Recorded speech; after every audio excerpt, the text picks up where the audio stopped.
Shalom, saudara yang kasih Tuhan Yesus Kristus.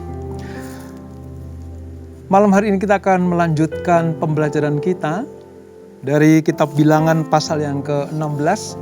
Saudara ingat, kita kemarin belajar tentang bagaimana membawa korban persembahan yang berkenan kepada Tuhan. Dan semuanya itu menyenangkan Tuhan. Tuhan disenangkan, umatnya diberkati, dituntun, disertai, dilindungi dari malapetaka dan mara bahaya. Sampai mereka nanti akan masuk ke tanah perjanjian yang penuh dengan susu dan madu. Namun apa yang terjadi pada bangsa Israel, saudara? Sebab kitab Bilangan itu menceritakan bagaimana bangsa Israel itu banyak mengalami kegagalan-kegagalan selama menjalani di padang gurun itu, saudara. Banyak sekali yang menyakiti hati Tuhan, memberontak, ya, bahkan tidak puas dengan apa yang Tuhan berikan. Nah, hari ini kita akan belajar bagaimana ada satu peristiwa tentang pemberontakan dari sebagian mereka yang sudah diselamatkan Tuhan. Dikeluarkan dari Mesir untuk masuk ke tanah perjanjian, tapi di tengah perjalanan mereka memberontak kepada Tuhan, memberontak kepada Musa, kepada Harun yang notabene adalah pilihan Tuhan. Nah, kasus ini jangan sampai terjadi dalam hidup saudara dan saya. Jangan memberontak kepada Allah, jangan memberontak kepada pilihan Tuhan, orang-orang yang dipilih Tuhan. Nah, menghindarinya seperti apa? Jangan sampai terjadi pemberontakan seperti apa? Nah, sebelum kita baca dan renungkan, mari selalu kita minta tuntunan Tuhan supaya Roh Kudus menerangi hati kita sehingga mengerti apa yang Tuhan ingin kita lakukan. Kita hampiri Tuhan, saudara. Masuk dalam hadirat-Nya.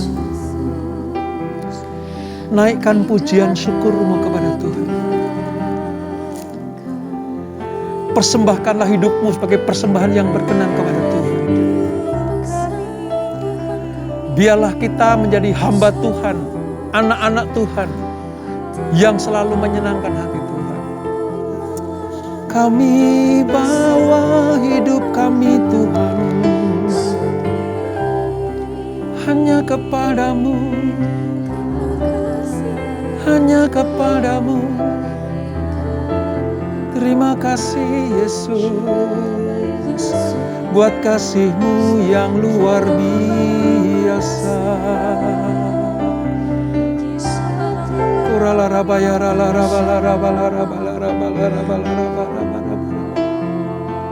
Ini hidup kami ya Tuhan, hanya kepadamu. Ku tak membawa apapun juga saat ku datang ke dunia. Semua kami tinggal. Ku tinggal semua pada akhirnya saat ku kembali ke surga. Inilah yang ku punya, hati sebagai hamba yang mau taat dan setia padamu Bapa. Kemanapun ku bawa, hati yang menyembah dalam roh dan kebenaran sampai selamanya.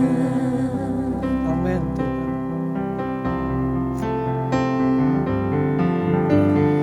Ku tak membawa apapun juga saat ku datang ke dunia. Ku tinggal semua pada akhirnya saat ku kembali ke surga. Inilah yang ku punya,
taat dan setia. yang mau taat dan setia padamu Bapa, kemanapun ku bawa, Hati yang menyembah dalam roh dan kebenaran sampai selamanya.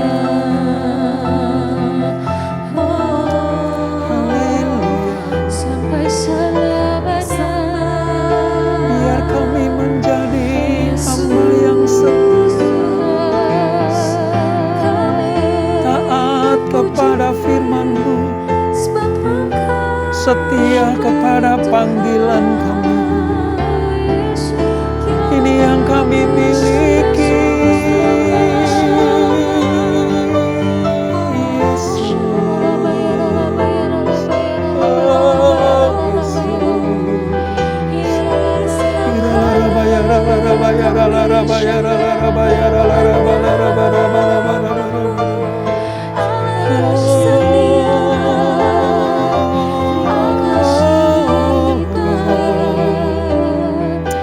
Terima kasih Tuhan. Terima kasih Tuhan. Haleluya, Kaulah Tuhan yang berjanji tak sekalipun Kau ingkari kesetiaan-Mu sungguh terbukti di sepanjang hidupku untuk selamanya. Kami akan setia kepadamu ya Ku Tuhan. kan setia melayani, mengasihi-Mu. Tiada Tuhan seperti-Mu, Yesus, Kau Allahku yang setia.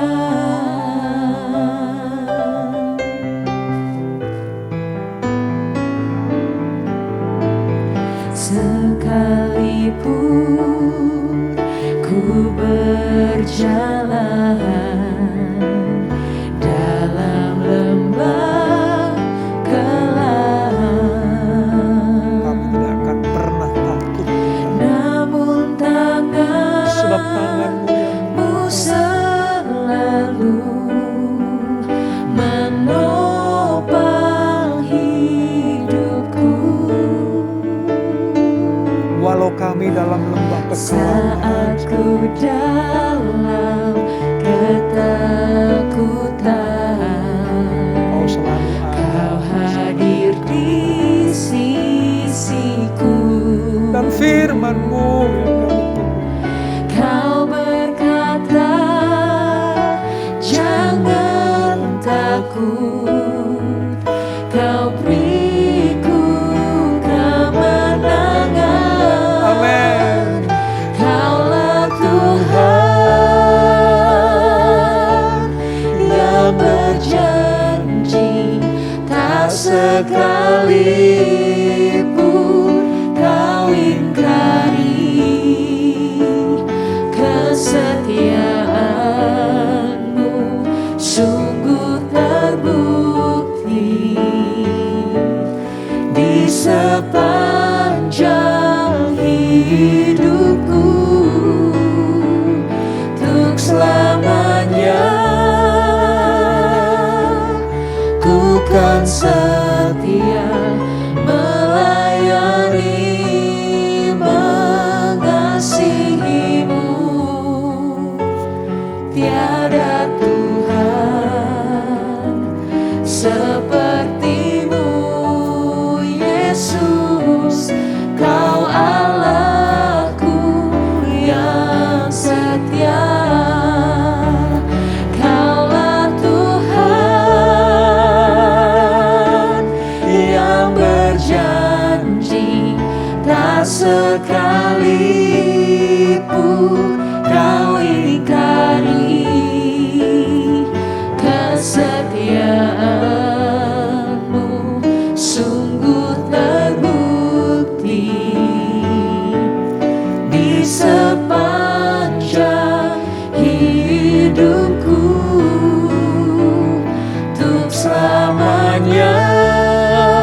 setia melayani, mengasihimu. Tiada Tuhan sepertimu, Yesus. Kau Allahku yang setia. Kaulah Tuhan yang berjanji, tak sekalipun kau ingkari kesetiaanmu. Sungguh terbukti di sepanjang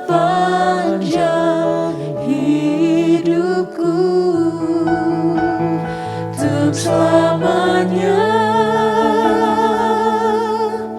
ku kan setia melayani, mengasihimu.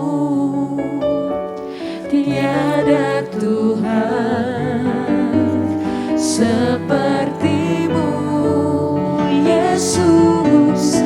Kau Allahku yang setia.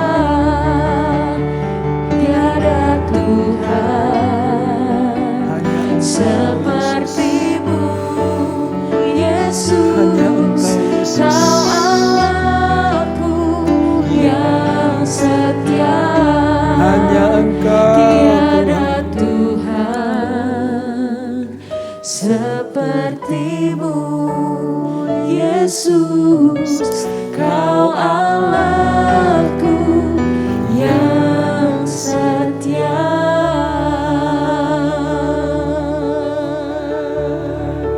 ini pernyataan iman kami ya Tuhan, bahwa tidak ada Allah, tidak ada Tuhan seperti Engkau, yang begitu mengasihi, menyayangi, mencintai, menolong, menghibur, menguatkan, terlebih menyelamatkan kami anak-anak-Mu.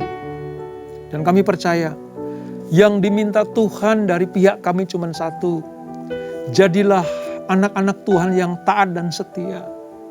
Jadilah hamba-hamba Tuhan yang setia.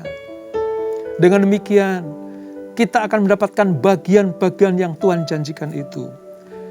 Kalau pada perjanjian lama adalah memasuki tanah perjanjian penuh dengan sudu dan madu, maka di dalam perjanjian baru adalah memasuki surga yang mulia, yang penuh dengan kemuliaan untuk semua orang yang percaya, setia melakukan kehendak Tuhan.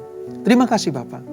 Sebentar kami akan belajar firman-Mu, urapi kami, ajar kami mengerti apa yang harus kami lakukan sebagai anak-anak Tuhan, hamba-hamba Tuhan, pelayan-pelayan Tuhan, supaya kami tidak disebut sebagai pemberontak Tuhan.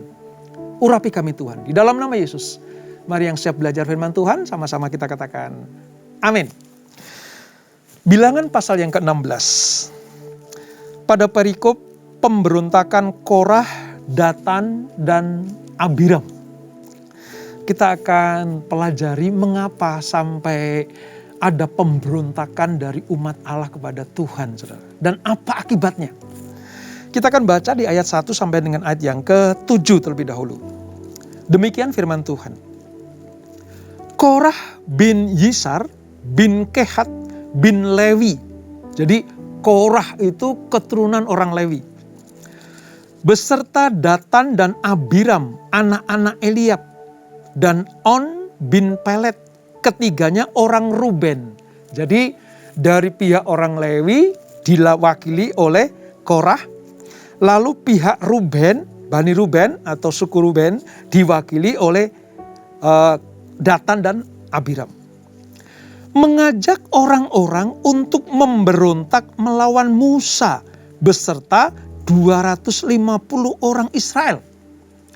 Jadi 3 orang ini saudara, mengajak 250 orang Israel untuk memberontak kepada Musa. Ya. Pemimpin-pemimpin umat itu yaitu orang-orang yang dipilih oleh rapat. Semuanya orang-orang yang kenamaan. Nggak main-main saudara. Ini orang terkemuka di antara suku-suku Israel itu diajak memberontak. Jumlahnya tidak sedikit. Berapa itu? 250 orang. Ya. Maka mereka berkumpul mengerumuni Musa dan Harun serta berkata kepada keduanya, "Sekarang cukuplah itu. Segenap umat itu adalah orang-orang kudus dan Tuhan ada di tengah-tengah mereka. Mengapakah kamu meninggikan diri di atas jemaat Tuhan?" Seolah-olah alasannya benar ya. Seolah-olah alasannya baik. Dia menegur Musa, "Mengapa engkau meninggikan diri? Seolah-olah hanya engkau yang dipilih." Gitu. Ya, kau lihat ini jemaat Allah, jemaat yang kudus. Kenapa engkau perlakukan seperti ini? Kira-kira seperti itu, saudara. Apa yang terjadi? Ayat 4. Ketika Musa mendengarkan hal itu, sujudlah ia. Wah, ini suatu karakter yang luar biasa, saudara. Musa tidak terpancing amarahnya. Musa tidak larut di dalam suasana yang kurang berkenan kepada Allah itu. Musa tidak terjebak untuk melawan pemberontakan dengan pemberontakan. Melawan kekasaran dengan kekasaran. Apa yang dilakukan Musa? Sujudlah ia. Ayat 5. Dan ia berkata kepada Korah dan segenap kumpulannya, "Besok pagi Tuhan akan memberitahukan siapa kepunyaannya dan siapa yang kudus, dan ia akan memperbolehkan orang itu mendekat kepadanya. Orang yang akan dipilihnya akan diperbolehkannya mendekat kepadanya. Perbuatlah begini, ambillah perbaraan-perbaraan, hai Korah, dan kamu segenap kumpulannya. Bubuhkan api ke dalamnya dan taruhlah ukupan di atasnya di hadapan Tuhan pada esok hari. Dan orang yang akan dipilih Tuhan, dialah yang kudus. Cukuplah itu, hai orang-orang Lewi." Saudara bisa bayangkan, ya, orang Lewi ya, yang nanti yang sudah dipilih Tuhan untuk menjadi pemimpin rohani, pemimpin agama, ya, mengelola kemah suci. Tapi mereka juga punya hati yang memberontak, saudara. Wah, ini memang luar biasa. Bangsa Israel ini memang luar biasa, saudara. Dan bukan hanya orang Lewi saja. Dia ngajak orang-orang Ruben. Tadi ya, Datan dan Abiram. Gak cukup mereka bertiga. Dia mempengaruhi. Ya, dia gosok-gosok supaya 250 pemuka orang-orang Israel itu memberontak kepada Musa. Tapi kita lihat bagaimana reaksi Musa. Dia cuma sujud kepada Tuhan dan mengajak pemberontak itu untuk membuktikan siapa yang dipilih Tuhan. Siapa yang ditentukan Tuhan untuk jadi pemimpin bagi bangsa Israel. Nah, ini pemberontakan yang tidak main-main, saudara. Dan ini sangat mengesalkan hati Tuhan sebenarnya. Kenapa? Karena mereka tidak sadar-sadar bahwa Musa lah yang memimpin.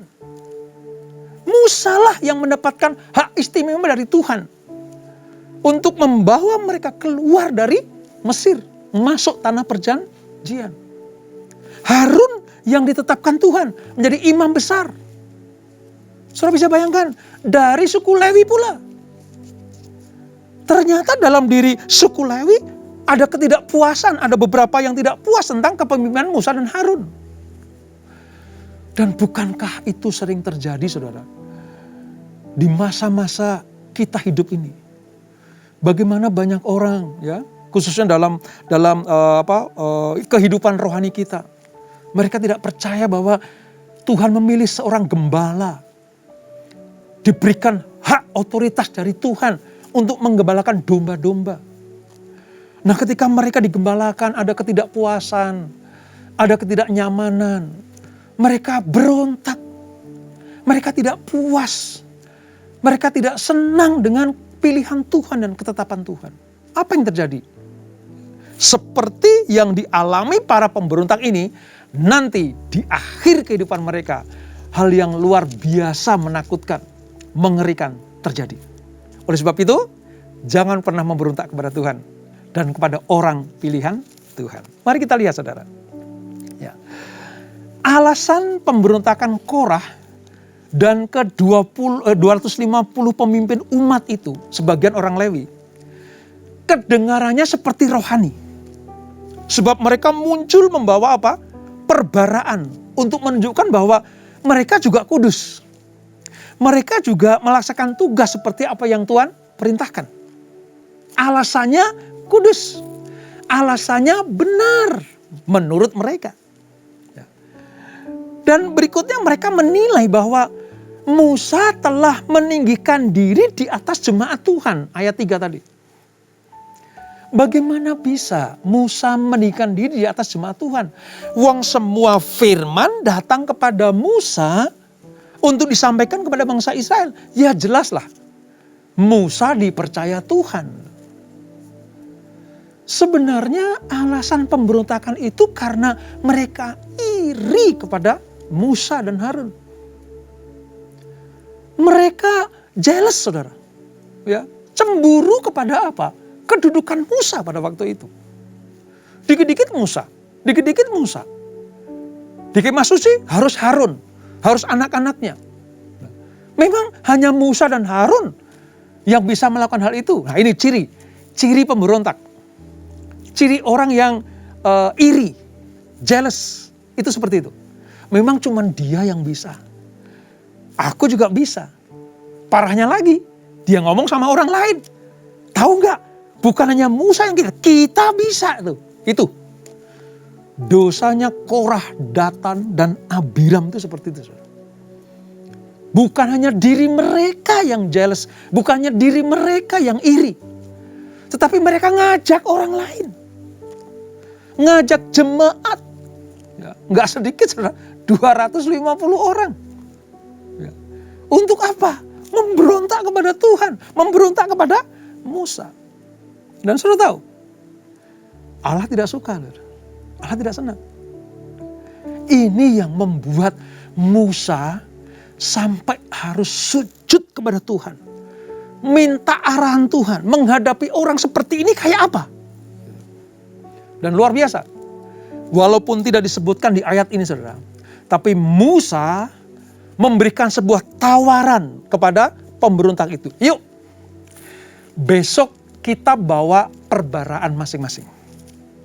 Siapa yang berkenan kepada Tuhan, siapa yang dipilih Tuhan, itulah yang Tuhan akan nyatakan. Itulah yang Tuhan akan perlihatkan. Bukan hanya kepada kalian, bukan hanya kepadaku, tapi kepada seluruh orang Israel. Tuhan akan memperlihatkan keputusannya, perkenanannya, siapa yang akan dipilih Tuhan. Ketidakpuasan dan ingin menduduki jabatan imam seperti inilah yang menjadi bagian carut marutnya kehidupan bangsa Israel di padang gurun. Ternyata, saudara, bukan hanya masalah pangan, sandang, dan tempat tujuan yang tidak segera mereka masuki. Namun rasa iri, dengki, jealous itu, saudara, itu terjadi di tengah bangsa-bangsa Israel. Dan saya tidak habis pikir, dikomandoi oleh suku Lewi, saudara. Suku yang harusnya memberi teladan buat suku-suku yang lain. Bahwa suku ini dikhususkan Tuhan untuk jadi pelayan Tuhan di Kemah Suci. Harun pun bagian dari mereka. Harusnya kan mendukung. Harusnya kan apa? Memberikan semangat. Menyadarkan kalau ada orang-orang yang tidak puas dengan Tuhan dan Musa. Sudahlah, kita umat pilihan. Kalau ada yang dipilih Tuhan, ayo kita dukung. Makanya saya katakan, kalau saudara tidak jadi pemimpin, jadilah pendukung yang baik. Kalau saya tidak jadi pemimpin, saya akan menjadi pendukung yang baik. Kenapa? Karena yang memimpin dan yang dipimpin, dua-duanya akan mendapatkan perkenanan Tuhan. Kalau ada orang yang dipercaya Tuhan lebih daripada kita, dukung. Bantu, tolong dia. Supaya apa? Supaya jemaat Tuhan, supaya orang-orang yang menjadi kumpulan orang-orang percaya ini semuanya dapat perkenanan Tuhan. Dan saudara tahu, gara-gara peristiwa ini, perjalanan bangsa Israel terhambat loh saudara. Gara-gara mereka ini, perjalanan bangsa Israel menuju tanah Kanaan atau tanah perjanjian terhambat. Dari sini kita bisa melihat kedengkian, pemberontakan, iri hati yang terjadi dalam kumpulan orang-orang percaya itu akan menghambat perjalanan rohani kita. Mari, kalau ada ketidakpuasan, ketidaksukaan, saudara mungkin merasa kecewa, ya. Datang saja kepada Tuhan. Datang kepada Tuhan. Dan saya berdoa jangan sampai terjadi hal seperti itu, saudara. Supaya apa? Saudara, kita tidak dicap sebagai pemberontak Tuhan. Dan supaya kita tidak dicap sebagai penghambat laju pertumbuhan perjalanan iman anak-anak Tuhan. Nah, ini yang terjadi, saudara. Apa yang Tuhan lakukan kepada mereka, saudara? Ya. Datan dan Abiram itu orang-orang suku Ruben tadi, ya, kecewa. Kenapa? Karena kepimpinan Musa. Bahkan kedua orang ini menolak datang ke kemah suci, saudara. Untuk apa? Menjumpai Musa. Ya. Mereka memberikan kecaman yang sangat pahit. Memberikan protes yang sangat sengit. Sebab mereka menilai bahwa apa? Musa menipu. Di benak Datan dan Abiram, Musa dan Harun itu menipu. Sebab apa? Keluar dari Mesir, namun lebih parah ada di padang gurun. Dan yang lebih parah lagi, saudara, saya akan tunjukkan satu kalimat Datan Abiram ini yang betul-betul menyakiti hati Tuhan. Kalimat ini betul-betul mengoyak hati Tuhan. Sampai-sampai apa? Tuhan murka dengan luar biasa. Mari kita lihat. Di ayat ke-13 dan 14, saudara. Di ayat ke-13 dan 14. Demikian. Belum cukupkah bahwa engkau memimpin kami keluar dari suatu negeri yang berlimpah-limpah susu dan madunya, untuk membiarkan kami mati di padang gurun, sehingga masih juga engkau menjadikan dirimu Tuhan atas kami. Ayat 14. Sungguh engkau tidak membawa kami ke negeri yang berlimpah-limpah susu dan madunya, ataupun memberikan kepada kami ladang-ladang dan kebun-kebun anggur sebagai milik pusaka. Masakan engkau dapat mengelabui mata orang-orang ini? Kami tidak mau datang. Jelas. Datan dan Abiram sudah tidak mau taat lagi kepada perintah Tuhan untuk datang ke kemah suci. Dan yang membuat hati Tuhan sangat kecewa dan marah adalah Datan dan Abiram begini, Musa, di Mesir itu tanah yang penuh dengan susu dan madu. Coba saudara, bayangkan itu. Ini pemberontak ngomong di Mesir penuh dengan susu dan madu. Ayat yang ke-13 tuh. Ini kan mengoyak logika. Bagaimana mungkin Mesir bagi orang Israel itu tanah yang penuh dengan susu dan madu? Wong mereka jadi budak. Mereka teriak-teriak. Mereka minta dikeluarkan dari perbudakan ini. 400 tahun mereka sudah menderita. 400 tahun hakikat anak-anak perjanjian Allah itu dirobek-robek oleh Fir'aun. Mereka dibuat sangat rendah sekali. Dari anak Allah dibuat jadi budak Fir'aun. Lah kok Datan dan Abiram bilang penuh dengan susu dan madu. Ini sudah merobek logika. Oleh sebab itu, bukan hanya Musa yang gemes pada mereka. Bukan hanya Harun ya yang kecewa kepada pemberontak-pemberontak ini, tapi Tuhan sendiri. Tuhan sendiri, saudara. Melihat tingkah laku para pemberontak yang dipelopori oleh Korah, Datan, dan Abiram ini, Allah tidak berdiam diri. Apa yang terjadi, saudara? Singkat cerita, kalau kita baca semuanya, Allah membelah tanah itu. Allah membelah tanah itu.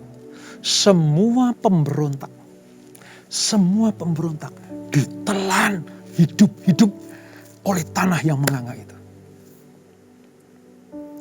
Terhadap pemberontakan, Allah tidak main-main. Terhadap sungut-sungut bangsa pilihan, Allah tidak pernah main-main. Nah, kita belajar ini jangan sampai terjadi dalam hidup saudara dan saya. Alasan pemberontak itu tidak masuk akal. Ngawur. Ya, seperti katakan tadi, Datan dan Abiram. Wah, kita udah enak-enak di Mesir, ngapain kau keluarkan kami? Sekarang kami susah, kami menderita di padang gurun. Mana tanah yang penuh dengan susu dan madu? Mereka tidak ingat bahwa tanah Kanaan yang akan dituju dikatakan Tuhan sendiri tanah penuh dengan susu dan madu. Itu tanah perjanjian, bukan di Mesir.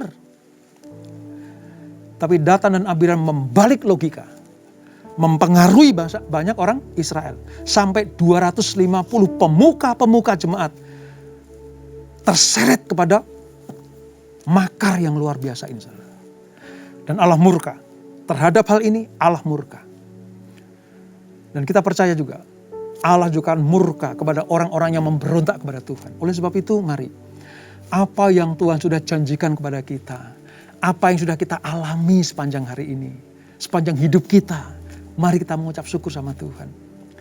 Kalau toh hidup kita hari-hari ini seperti padang gurun yang dialami oleh bangsa Israel, jangan sampai memberontak, saudara.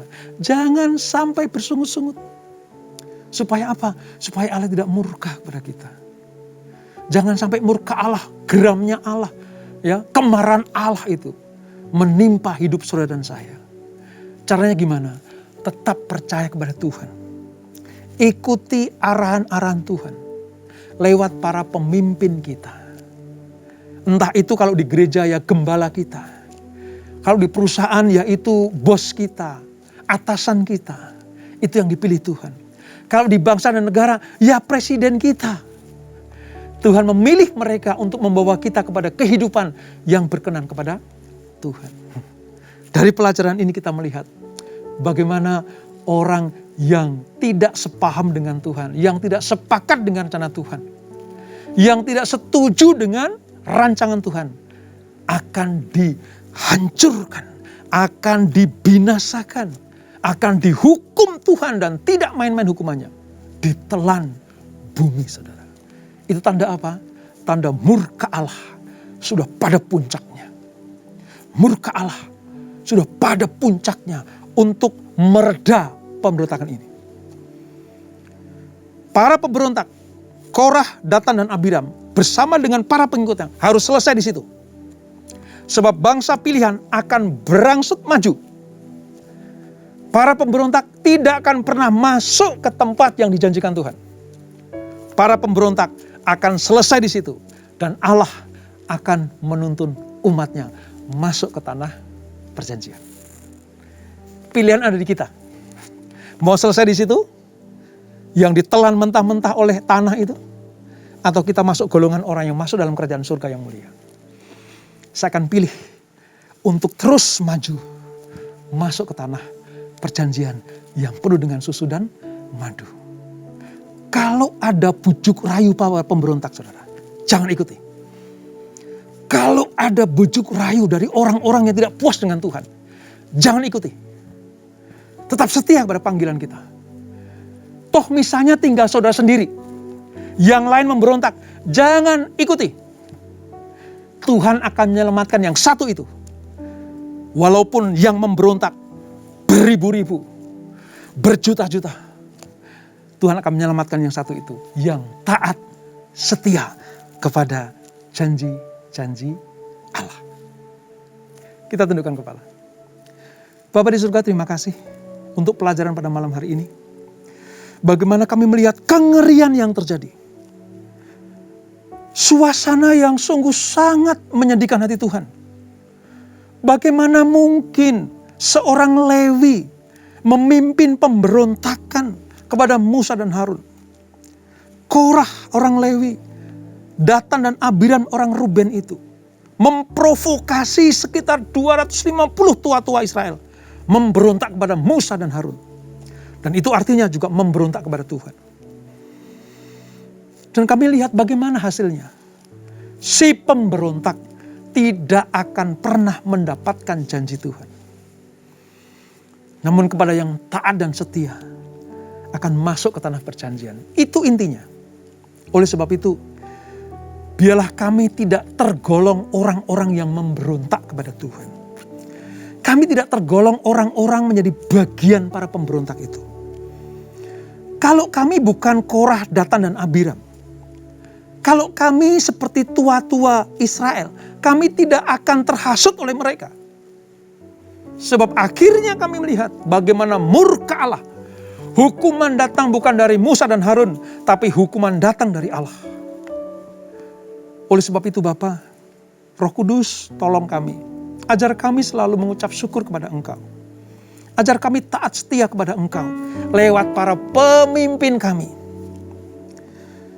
Terima kasih Bapak untuk pembelajaran yang luar biasa malam hari ini. Kami mau masuk ke tanah perjanjian, masuk ke surga yang mulia. Kami mau nama kami tidak terhapus dari kitab kehidupan.